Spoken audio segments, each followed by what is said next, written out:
బాలాకి నాకు గత 16 సంవత్సరాలుగా పరిచయం, స్నేహం, సావాసం.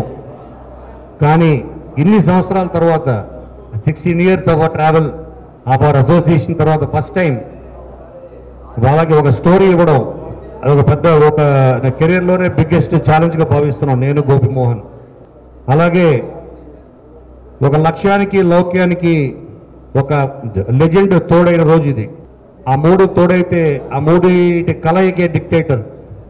నేను మొన్న మధ్య కూడా అంటే మాకు తెలుసు బాలయ్య బాబుకి ఇంతకు ముందు ఆయన చేసిన ఫిలిమ్స్ మా ముందు చాలా పెద్ద ఛాలెంజ్లాగా మాకు ప్రతిరోజు మేము కళ్ళు తెరిస్తే కళ్ళు మూస్తే అవే కనపడతా ఉంటాయి. సమరసింహారెడ్డి, నరసింహనాయుడు ఆయన చేసిన అంతకుముందు నాకు బాగా ఇష్టమైంది నారీ నారీ నడుము మురారి, అటువంటి ఫిల్మ్స్ ఎన్నో.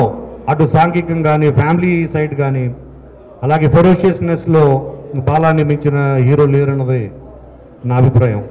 సో మేమందరం ఈ ఛాలెంజ్ని మా ఎంటైర్ టీం, మా రత్నం గారు, శ్రీధర్ సీపాన, అలా వాసు, మేమందరం, గోపిమోహన్, మేమందరం ప్రతిరోజు ప్రతి క్షణం బాలా చేసిన సినిమాలని గుర్తు తెచ్చుకుంటూ, నెంబర్ వేసుకుంటూ, ఆ ఛాలెంజ్ని తీసుకుంటూ ఈ డిక్టేటర్ స్టోరీ తయారు చేయడం జరిగింది. దీనికి అదృష్టం ఏమిటంటే ఇండియాలోనే అతి పెద్ద సంస్థ, నిర్మాణ సంస్థ ఎరోస్ ఇంటర్నేషనల్, వాళ్ళు ఫస్ట్ టైం, వాళ్ళు ఇప్పటిదాకా ఆల్ బిగ్గెస్ట్ ఫిల్మ్స్ అన్నిటికీ వాళ్ళు ఫండింగ్ వాళ్ళు చేస్తారు. అటువంటి డైరెక్ట్గా ఫస్ట్ టైము తెలుగులో వాళ్ళు నిర్మాణం చేపట్టారు. దానికి తోడు వేదాశ్వ క్రియేషన్స్ అని మా వాసు బ్యానర్ తను కో ప్రొడ్యూసర్గా చేరి ఈ డిక్టేటర్ సినిమాని తీయడం జరుగుతుంది.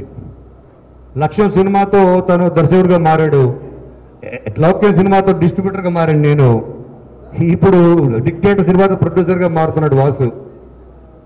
సో ఇలాగ ప్రతి సినిమా అంటే ఒక సినిమా మీద, ఆ స్క్రిప్ట్ మీద, మేము చేసే టీం మీద, మా మీదే మాకు ఆ నమ్మకం ఉన్నప్పుడే మేము ఆ సాహసం చేయగలం.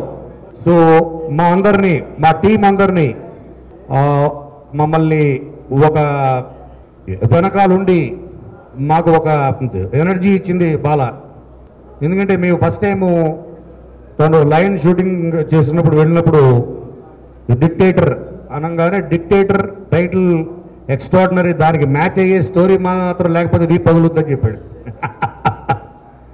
టైటిల్స్ ఆలోచించడం గొప్ప కాదమ్మా, స్కూల్కి వెళ్ళి పిల్లడు కూడా చెప్పగలడు టైటిల్స్. ఆ టైటిల్స్కి తగ్గ స్టోరీ తయారు చేయడం అన్నది ఈజ్ ద బిగ్గెస్ట్ ఛాలెంజ్. మేము ఆ ఛాలెంజ్ తీసుకున్నాం. నేను, గోపి, మేమందరం కలిసి ఎన్నో చేసిన సినిమాలు, డి రెడీ కానీ, దూకుడు కానీ, బాషా కానీ, ఆల్ దీస్ ఫిలిమ్స్లో ఒక హీరోయిజంతో పాటు ఎంటర్టైన్మెంట్, ఒక కైండ్ ఆఫ్ ఎంటర్టైన్మెంట్ని మా నుంచి ప్రేక్షకులు ఆదరించారు మమ్మల్ని. ఆ ఎంటర్టైన్మెంట్ మిస్ అవ్వకుండా Bala mark of heroism, ferociousness ఉంటూ ఒక డిగ్నిఫైడ్ హ్యూమన్, ఒక క్యారెక్టర్, ఒక డిగ్నిఫైడ్ హ్యూమర్ కూడా ఆయన పిక్చర్లు చేయబోతున్నారు. ప్లస్ దీనికి తోడు biggest asset for hour film మా సినిమాటోగ్రాఫర్ శ్యామ్ కే నాయుడు, అలాగే మా ఆర్ట్ డైరెక్టర్ బ్రహ్మ కడలి, అందరూ. So whole team plus above all and nothing short Anjali. So ఎందుకంటే ఈ క్యారెక్టర్ మాకు చాలా ఇంపార్టెంట్. మేము ఫస్ట్ అసలు ఈ కథ అనుకున్నప్పుడు పుట్టిన డిక్టేటర్ తర్వాత ఈ కథకి అతి కీలకమైన క్యారెక్టర్ అంజలి క్యారెక్టర్.